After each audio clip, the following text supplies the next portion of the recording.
to są trójce, zamóre, najgorszego wóznika Macka, niestety Jan Grze, którego wygrał walki.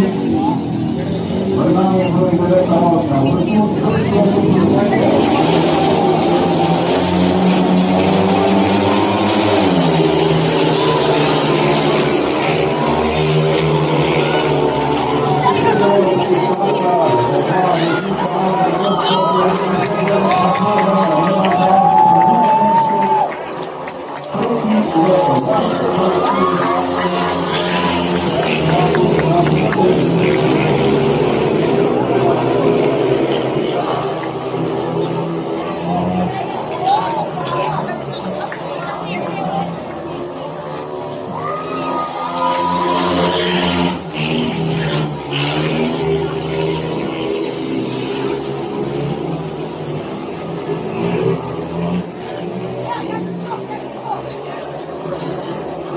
Ostatni krok,